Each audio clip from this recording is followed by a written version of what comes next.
मैं प्रियंका स्वागत करती हूँ आप सभी का आपके अपने YouTube channel smart study classes 77 पर।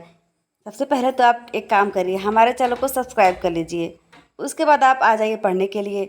हमारे यहाँ क्लासेस चल रही हैं EMRS की, DSSB, TGT, PGT, NVS, KVS, यानी आपकी जिस भी परीक्षा में हिंदी आता है उन सभी के लिए क्लासेस हैं। और यदि आप हिंदी से टीचर बनना चाहते हैं तो स्पेशली हिंदी टीचर हमने टारगेट किया है, तो आप हमारी इस क्लास को अवश्य देखिए।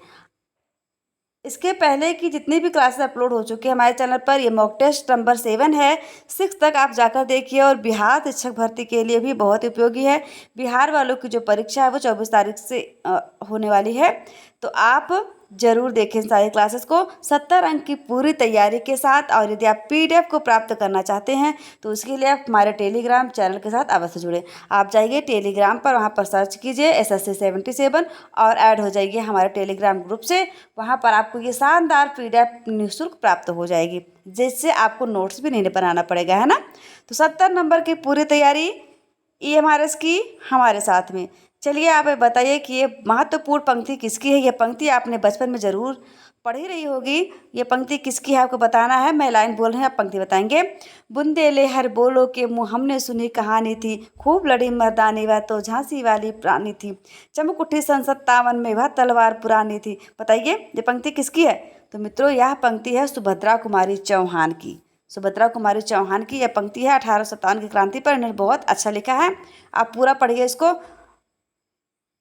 चलिए आगे बढ़ते हैं। और सबसे पहला प्रश्न, ज़्यादा टाइम आपका न लेते हुए हम पहले प्रश्न आपको दिखाते हैं। पहला प्रश्न यहाँ दे दिया गया गोबर गणेश।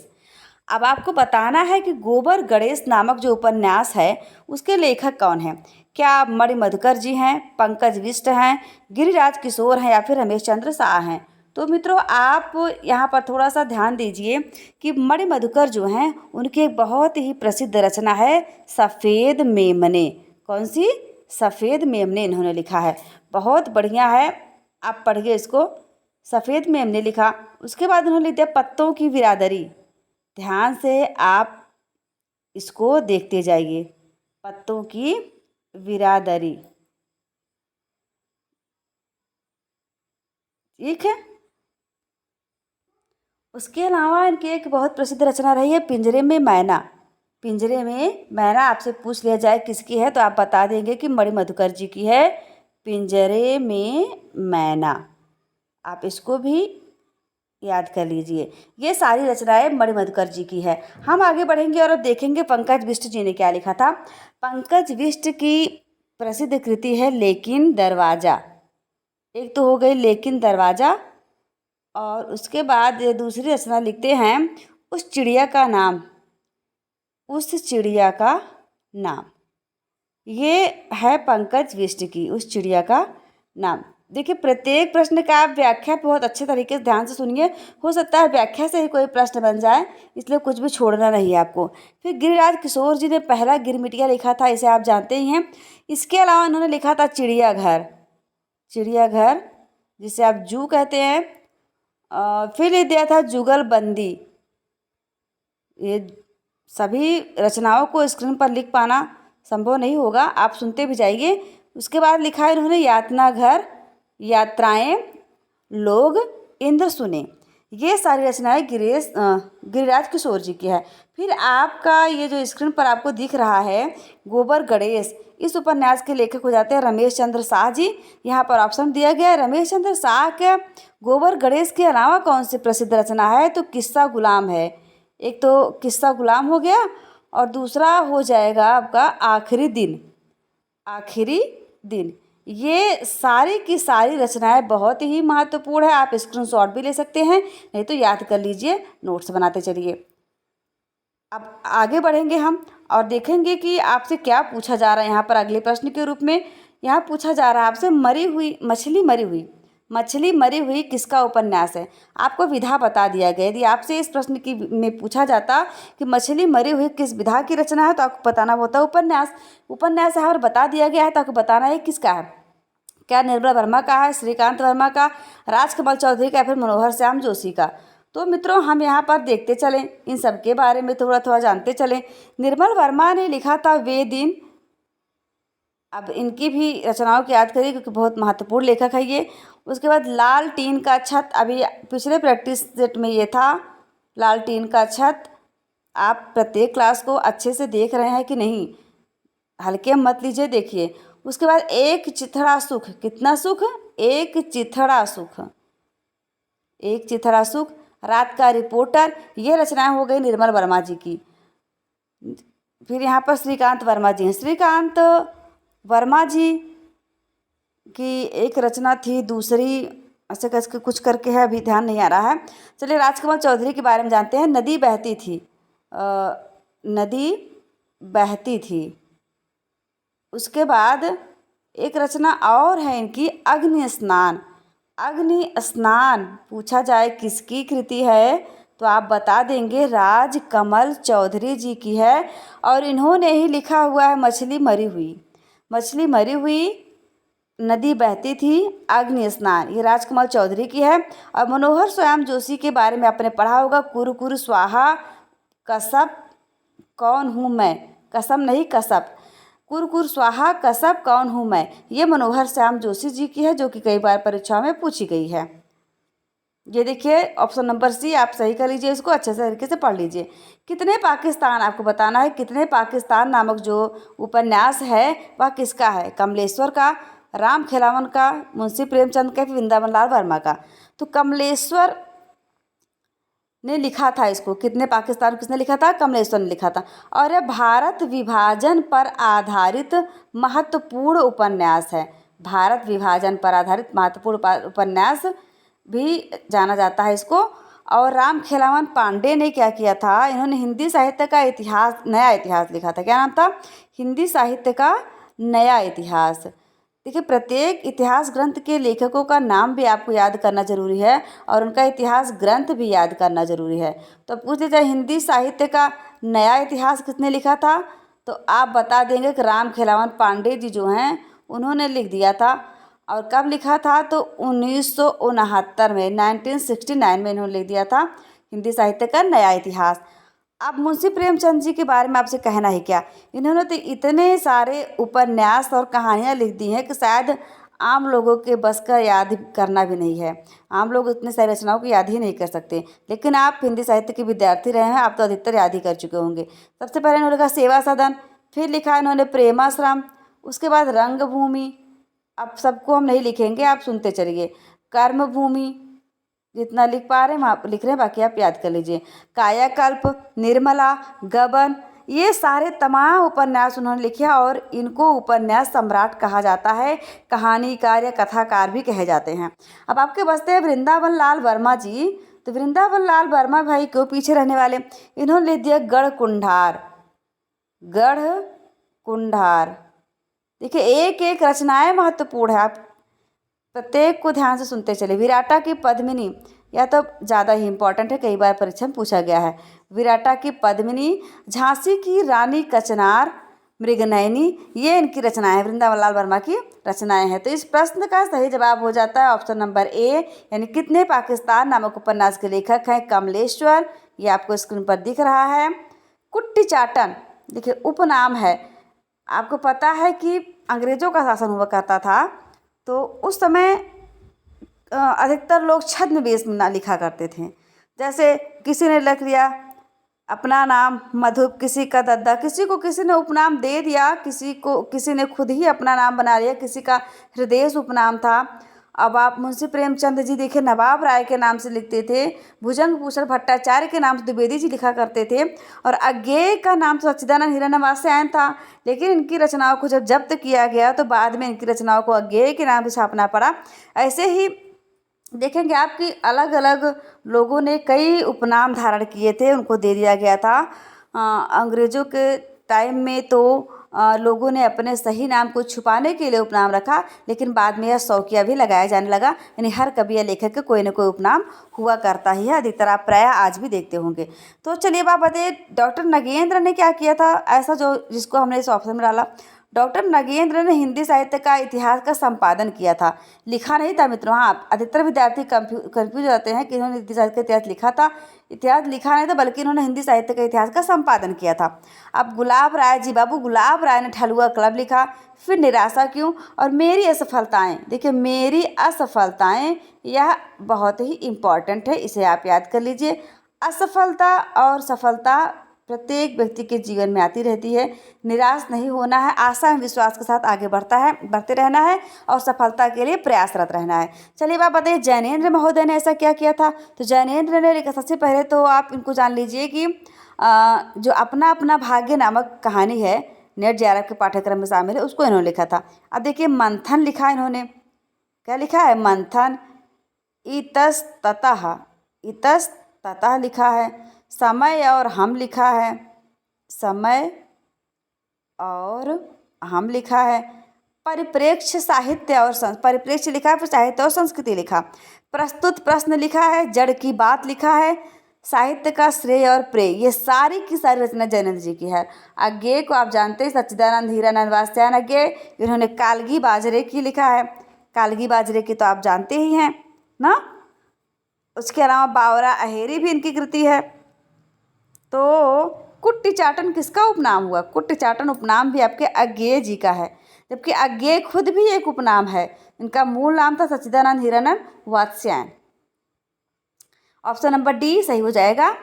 आगे बढ़ेंगे, देखेंगे माटी की मूर्तें किस विधा की रचना है। आपसे पूछा गया जो माटी की मूर्तें हैं वो किस विधा की है। क्या कहानी है, रेखा चित्र है, संस्मरण या फिर यात्रा वृत्तांत है। आपको बताना है यहाँ पर ये क्या है माटी की मूर्तें। तो ऑप्शन नंबर बी सही हो जाएगा। यह एक रेखा चित्र है। इसमें 12 लोगों के बारे में बताया गया है। माटी की मूर्तें हैं किसकी?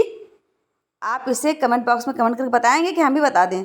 चलिए हम भी बता देते हैं। रामवृक्ष बेनीपुरी जी ने, रामवृक्ष बेनीपुरी ने इसको लिखा था। किसने लिखा था? रामवृक्ष बेनीपुरी। ज़्यादातर आपसे यही पूछा जाएगा कि माटी की मूर्ति के लेखक कौन है, तो आप बता देंगे धड़ल्ले के साथ रामवृक्ष बेनीपुरी जी हैं। माटी हो गई सोना, आपको बताना है माटी हो गई सोना इस कृति के लेखक कौन हैं। क्या कन्हैयालाल मिश्र हैं, शांति प्रिय द्विवेदी हैं, मन्नू भंडारी, फिर ममता कालिया। कन्हैयालाल मिश्र ने लिखा था मेरी इराक यात्रा। मेरी इराक यात्रा, कन्हैयालाल मिश्र ने लिखा था मेरी इराक यात्रा।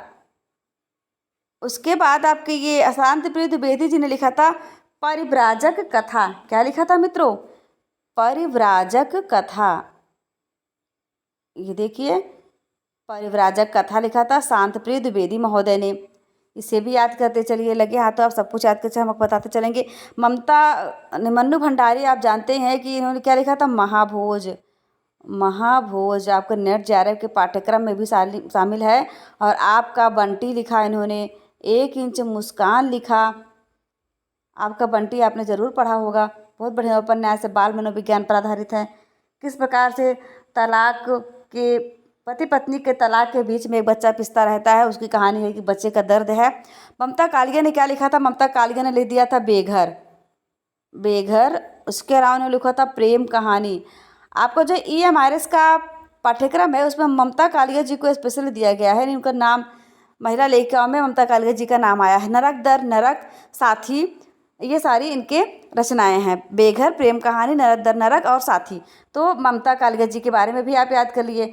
अब आप यहाँ पर इस प्रश्न का जवाब जानना चाहें क्या होगा, तो भाई आपको स्क्रीन पर दिख गया कन्हैयालाल मिश्र, जिनका कि उपनाम क्या था? इनका उपनाम भी आप याद कर लीजिए। इनका उपनाम था प्रभाकर। कन्हैयालाल मिश्र प्रभाकर उपनाम। मैंने कहा ना कि पहले तो क्या होता था कि लोग बचने के लिए कोई उनका नाम जानने न पाए क्या, इसलिए छद्म नाम का सहारा लिया करते थे। लेकिन बाद में अब प्रचलन हो गया, तरीके से फैशन हो गया कि हर कवि या लेखक का कोई न कोई उपनाम होने लगा। तो ऐसे अब सभी के प्राय उपनाम हुआ करते हैं। एक अदद औरत नामक कहानी की लेखिका कौन है? एक अदद औरत मृदुला गर्ग हैं, कृष्णा सोबती है, मन्नू भंडारी व ममता कालिया। तो मृदुला गर्ग ने लिखा था उससे हिस्से की धूप। उसके हिस्से की धूप। उसके अलावा लिखा था इन्होंने वंशज। आप इसको याद करते चलें। वंशज। फिर चित्त कोबरा जो बहुत बार पूछा जाता है, इसे आप बिल्कुल भी ना भूलें। और आप क्या लिखेंगे, अनित्य और कठगुलाब। कठगुलाब और चितकोबरा बहुत ज़्यादा पूछा जाता है, तो आवश्यक रूप से इसे याद कर लीजिए। अब कृष्णा सोबती जी ने ऐसा क्या किया था भाई, तो कृष्णा सोबती ने लिखा था सूरजमुखी अंधेरे के, सूरजमुखी अंधेरे के, सूरजमुखी अंधेरे के इन्होंने लिख दिया था। और इन्होंने लिखा था जिंदगी नामा। देखिए जिंदगी नामा दिलो दानिश आवा, आवा निकल, आवा चित्रा मुदगल का है जिंदगी नामा। देखिए सूरजमुखी अंधेरे के, जिंदगी नामा दिलो दानिश, यह आपकी रचना है। कृष्णा सोबती की। मन्नू भंडारी का 1 इंच मुस्कान, महाभोज आपका बंटी, और ममता कालिया जी की जो रचनाएं है बेघर, प्रेम कहानी, नरक और साथी। तो इस प्रश्न का जवाब हो जाएगा आपका ममता कालिया। ममता कालिया ने लिखा है एक अदद औरत। क्या लिखा है, एक अदद औरत। हम आगे बढ़ेंगे और देखेंगे खंजन नयन नामक जो उपन्यास है, खंजन नयन नामक उपन्यास किसके जीवन पर आधारित है। सूरदास के जीवन पर, कबीरदास के, रहीमदास के, फिर में कोई नहीं। तो खंजन नयन नामक उपन्यास है वह जो लिखा गया गिरिराज किशोर के द्वारा। किसके द्वारा, गिरिराज किशोर के द्वारा। इन्होंने यही लिखा था मानस का हंस। और यह किसके जीवन पर लिखा गया है, तो सूरदास के जीवन पर लिखा गया है। सूरदास के जीवन पर लिखा गया है खंजन नयन नामक उपन्यास। इसे आप याद करते चलें, भूलना बिल्कुल नहीं आपको। ऑप्शन नंबर ए यहाँ पर सही हो जाएगा। नीला चांद नामक उपन्यास को 1992 में कौन सा सम्मान दिया गया। देखिए नीला चांद जो आपका उपन्यास है उसे क्या सोवियत लैंड नेहरू पुरस्कार दिया गया, सरस्वती दिया गया, व्यास सम्मान, एवं मंगला प्रसाद पारितोषिक। तो भाई नीला चांद को दिया गया था व्यास सम्मान। क्या दिया गया था, नीला चांद को दिया गया था 1992 में व्यास सम्मान। सरस्वती सम्मान के बारे में थोड़ा सा हम जान लेते हैं। यह 1991 से शुरू हुआ, यानी व्यास सम्मान के 1 साल पहले से यह शुरू हुआ। और 10 वर्ष में जो उत्कृष्ट रचना रहती है उसको दिया जाता है। जितनी भाषाएं संविधान के 8वें अनुसूची में शामिल है उनमें सभी भाषाओं का पुरस्कार दिया जाता है। तो 1991 में हरिवंश राय बच्चन जी को दिया गया था। हरिवंश राय बच्चन जी को उनकी जो आत्मकथाएं चारों भाग में आई थी ना, 10 द्वार से सोपान, सोपान तक, नीड़ का निर्माण, फिर बसेरे से दूर, क्या भूलूं क्या याद करूं, तो उन चारों जो आत्मकथाएं थी उनकी आत्मकथाओं पर इनको दिया गया था सरस्वती सम्मान। और अगर हम हाल ही में देखें तो हाल ही में 2021 का जो सरस्वती सम्मान है वो रामदरस मिश्र को दिया गया। किसको दिया जाएगा, रामदरस मिश्र को दिया गया। ठीक है, रामदरस मिश्र आप याद कर लीजिए। 2021 का सरस्वती सम्मान किसको दिया गया, रामदरस मिश्र को। अब हम आगे बढ़ेंगे। ऑप्शन नंबर सी हमने बता ही दिया आपको। किस हिंदी कवि की तुलना अमेरिकी कवि वाल्ट व्हिटमैन से की जाती है। वाल्ट व्हिटमैन, देखिए वाल्ट व्हिटमैन, ये थोड़ा सा टाइपिंग मिस्टेक है, कोई बात नहीं, वाल्ट व्हिटमैन ऐसे लिखा जाएगा। तो वाल्ट व्हिटमैन की तुलना किससे की जाती है, क्या जयशंकर से, भारतेंदु से, सुमित्रा नंदन पंत से, या फिर निराला से। तो जयशंकर जी का तो उपनाम जो था वह प्रसाद था। सुमित्रा नंदन पंत के नाम से विख्यात हैं। भारतेंदु को आप जानते ही हैं कि ये भारतेंदु युग के प्रवर्तक है। इनके नाम पर पूरे युग का ही नामकरण हो गया है। और निराला जो थे इनका मूल नाम था सूर्यकांत, उपनाम था इनका निराला, सूर्यकांत त्रिपाठी निराला। तो सूर्यकांत त्रिपाठी निराला की जो तुलना है वो की जाती है अमेरिका के कवि वाल्ट व्हिटमैन से। इन्होंने अपनी पुत्री के जीवन पर आधारित सरोज स्मृति को लिखा, जिसे हिंदी साहित्य का सर्वप्रथम पहला शोक गीत कहा जाता है। सरोज स्मृति को क्या कहा जाता है, शोक गीत, पहला और उत्कृष्ट शोक गीत कहा जाता है। और उन्होंने अपने पुत्री के वियोग में यह गीत लिखा था, सरोज स्मृति को लिखा था। उसके अलावा कुकुरमुत्ता लिखा है इन्होंने, बहुत ही प्रसिद्ध है। जूही की कली को लिखा है। तो निराला जी के बारे में हमने इतना जान लिया। अब चलिए आगे देखते हैं, और कोई इंतजार कर रहा है। ऑप्शन नंबर डी को सही कर लीजिए आप। शब्द शक्तियाँ कितने प्रकार की होती हैं। शब्द शक्तियाँ कितने प्रकार की होती हैं, क्या 3 प्रकार की होती हैं, 5, 9 या फिर 6। शब्द शक्तियाँ होती हैं 3 प्रकार की। ऑप्शन नंबर ए सही है। अब आप जानना चाहेंगे कौन कौन सी होती है, उनका नाम भी बता दीजिए। नाम आपको हम बता ही दे रहे हैं। सबसे पहले होती है अभिधा शब्द शक्ति, यानी किसी भी बात को यदि सीधे सीधे आप कह देते हैं अभिधा शब्द शक्ति। दूसरी होती है लक्षणा, अभिधा, लक्षणा और व्यंजना, व्यंजना। तो ये 3 शब्द शक्तियाँ होती हैं, आप इनके नाम याद कर लीजिए, आपसे परीक्षा में प्रश्न बन सकता है। शब्द शक्तियाँ कितने प्रकार की होती हैं? 3 प्रकार की। तो उसके नाम यदि आपसे ऑप्शन में आ जाएगा निम्न में से कौन सी शब्द शक्ति नहीं है, तो आप तीनों अगर जानते हैं बता पाएंगे। विधा, लक्षणा, व्यंजना, ये तीनों जो हैं वो शब्द शक्तियाँ हैं, हमारे आचार्यों ने इसे निर्धारित किया है। ऑप्शन नंबर ए आपका सही हो जाएगा। हिंदी साहित्य जगत में कवि सम्राट की उपाधि से किसे विभूषित किया गया है? कवि सम्राट कौन है? हरिऔध है, मैथिली शरण, सुमित पंत या फिर निराला है? तो हरिऔध जी ने प्रिय प्रवास को लिखा था 1914 में। कब लिखा था? प्रिय प्रवास को लिखा था 1914 में। खड़ी बोली का प्रथम महाकाव्य है। और मैथिली शरण गुप्त ने क्या लिखा है? साकेत लिखा है, जय भारत लिखा है, भारत भारती लिखा है। सुमित्रानंदन पंत, निराला। सुमित्रानंदन पंत को प्रकृति का सुकुमार कवि कहा जाता है। प्रकृति का सुकुमार कवि किसे कहा जाता है? सुमित्रानंदन पंत को कहा जाता है। ये हो गया आपको प्रकृति के सुकुमार कवि। निराला जी, तो निराला ही है, इनका मूल नाम सूर्यकांत त्रिपाठी था और ये निराला इनका उपनाम। बिल्लेश्वर बकरिया, चतुरी चमार आदि इनकी जो है रचनाएं हैं। चतुरी चमार क्या है? बिल्लेश्वर बकरिया। इसके अलावा बिल्लेश्वर बकरिया, जूही की चली, जूही की कली, ये सभी इनकी रचनाएं हैं, तो आप इनको याद करते चलें। जूही की कली को केचुआ छंद या रबड़ छंद भी कहा जाता था। तो ये मुक्तक शैली में लेखन करने वाले प्रारंभ के कवि थे, पहले कवि थे। और इस प्रश्न का सही जवाब हो जाएगा हिंदी साहित्य जगत में कवि सम्राट की उपाधि से किसे विभूषित किया गया है? तो हरिऔध। हरिऔध, अब देखिए हरिऔध का मूल नाम क्या था? तो अयोध्या सिंह उपाध्याय हरिऔध। हमने बता दिया ना कि प्रचलन में हो गया सभी कवियों का उपनाम लिखने का। तो अयोध्या सिंह उपाध्याय तो इनका मूल नाम था। उसके अलावा हरिऔध ही इनका जो है वो उपनाम हो गया, टाइटल, जिसे हम लोग ज़्यादा जानते हैं। प्रचलन में इतना ज़्यादा हो गया कि मूल नाम को याद ही नहीं रखता कोई, सब उपनाम से ज़्यादा जानते हैं। हरिदास निरंजनी का जन्म स्थान आपको बताना है कहाँ है? क्या पीपासात में है, प्रयागराज में, अहमदाबाद या फिर डीडवाना में? तो हरिदास निरंजनी का जो जन्म स्थान है मित्रों वह डीडवाना में है। कहाँ? डीडवाना। ये ढा नहीं बल्कि डीडवाना है। कोई बात नहीं, ऑप्शन नंबर डी सही हो जाएगा। अब आप बताइए हिंदी वर्णमाला में स्पर्श व्यंजनों की संख्या कितनी है? हिंदी वर्णमाला में स्पर्श व्यंजनों की संख्या क्या 25 है, 33 है, 52 या फिर 13 है? तो हिंदी वर्णमाला में स्वरों की संख्या आपसे पूछा जाए तो 11 है। 11 स्वर प्लस 2 अयोग वाह हो जाते हैं 13। और स्पर्श व्यंजनों की संख्या तो जो 5 वर्ग दिए गए हैं, जैसे का वर्ग, चा वर्ग, फटाफट से आप इसको याद करते चलिए, देखते चलिए, आपके पास ज़्यादा टाइम नहीं है बिहार वालों, लेकिन ये हमारे सवालों के पास टाइम है, तो आप पर्याप्त मात्रा में टाइम है तो टाइम का उपयोग करते चलिए, पढ़ते चलिए।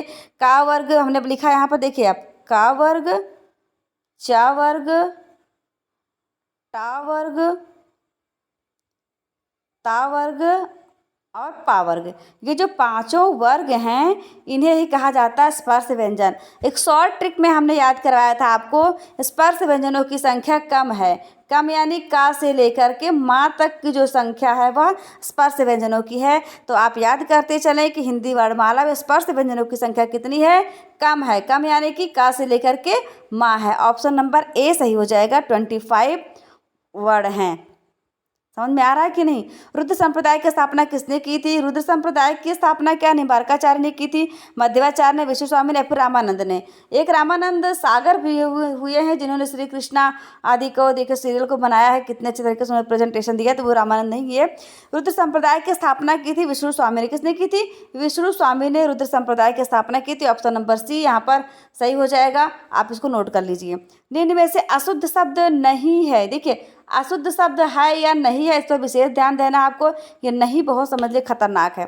हस्तक्षेप आंसर दिया गया यहाँ पे, देखिए हस्तक्षेप सही लिखा गया है, जबकि सांसारिक नहीं होता, सांसारिक होता है। क्या होता है? सांसारिक। सांसारिक इस प्रकार लिखा है, भ्रांति मूल्य नहीं होता है, मूल्य होता है। और भ्रांति इस तरह से नहीं बल्कि भ्रांति इस तरह से लिखा जाता है। तो हमने बता दिया आपको कौन सा सही कौन सा गलत है। हस्तक्षेप सही लिखा गया, बाकी तीनों जो है वो अशुद्ध लिखे गए हैं। तो आप शुद्ध और अशुद्ध के बारे में भी पढ़ते चलें, गलत नहीं होना चाहिए बिल्कुल भी आपका।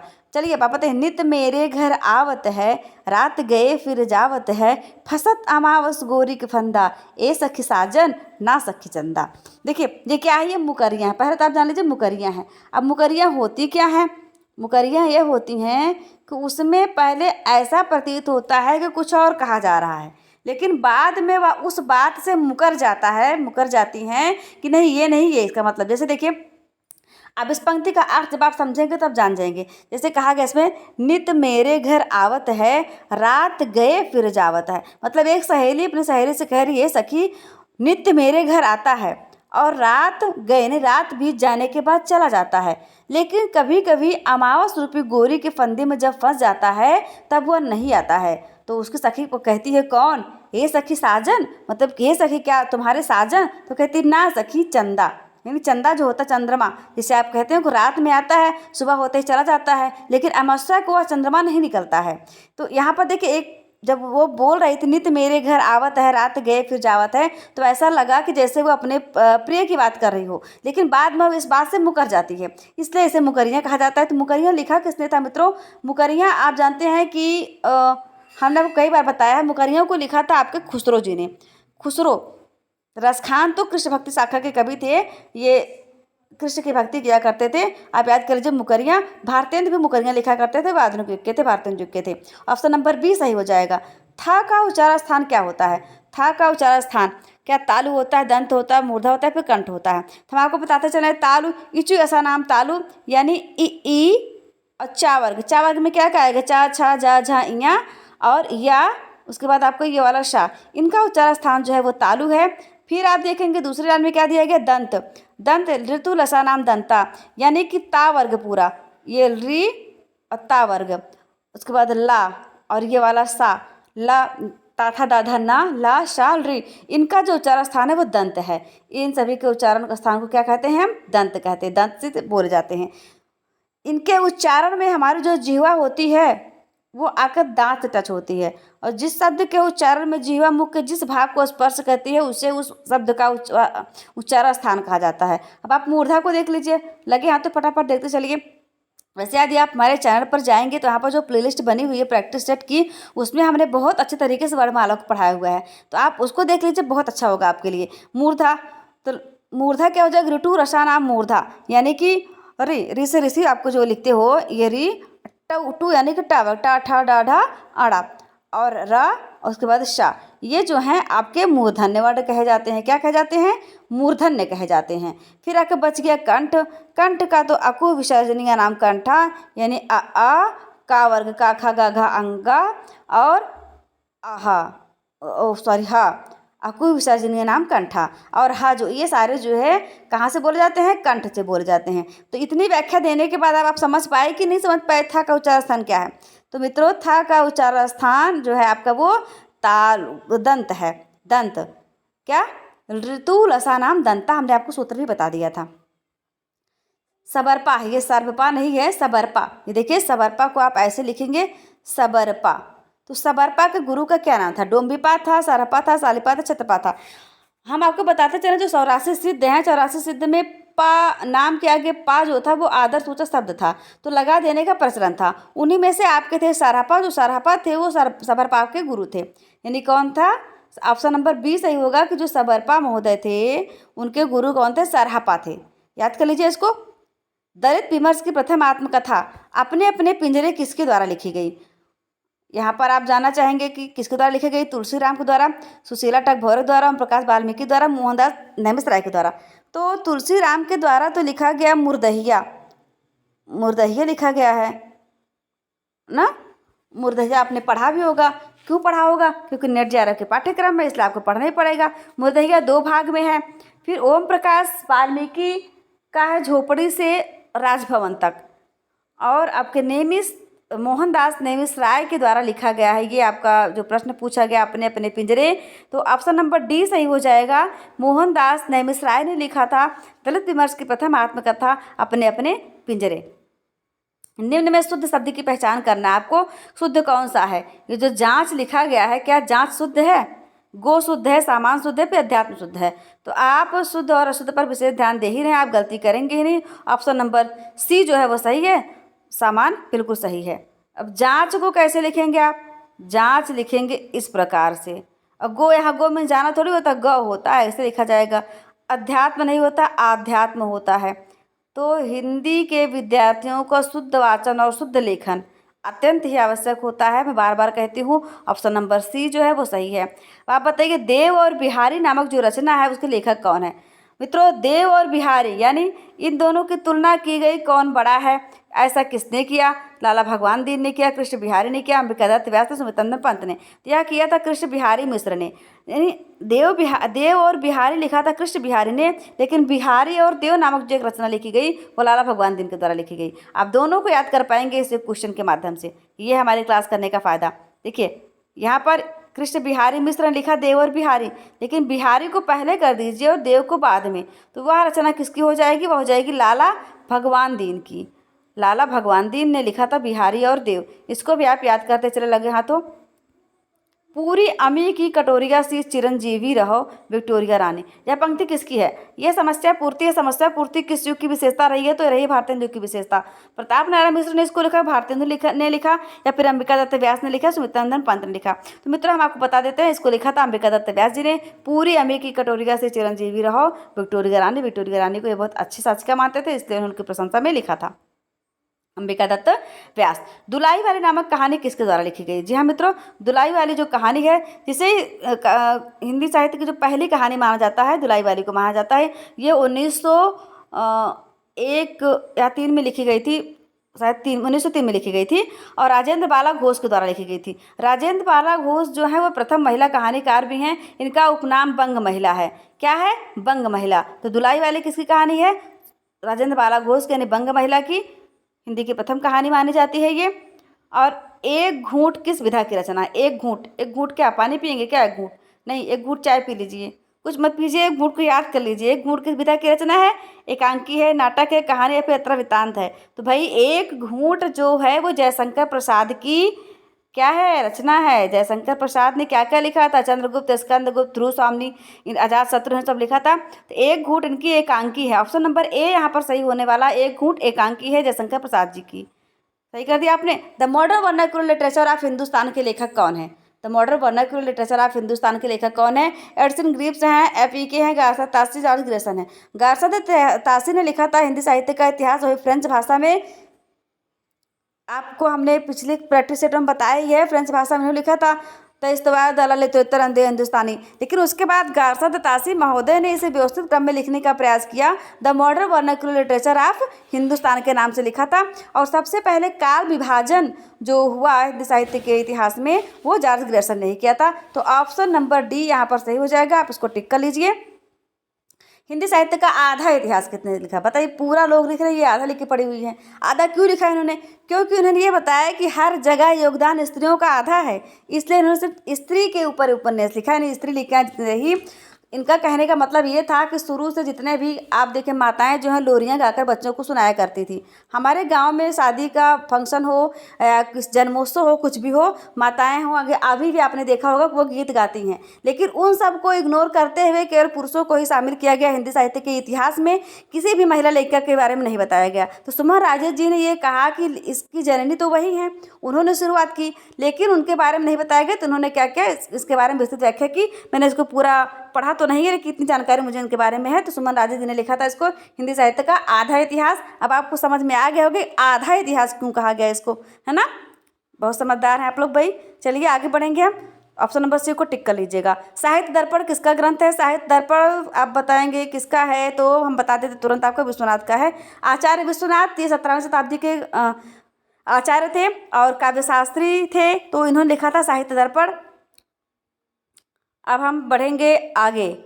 श्रृंगार रस का स्थायी भाव क्या है? क्या जुगुप्सा है, शोक है, भय है या फिर रति है? तो जुगुप्सा किसका है? विभत्स का स्थायी भाव है, विभत्स का।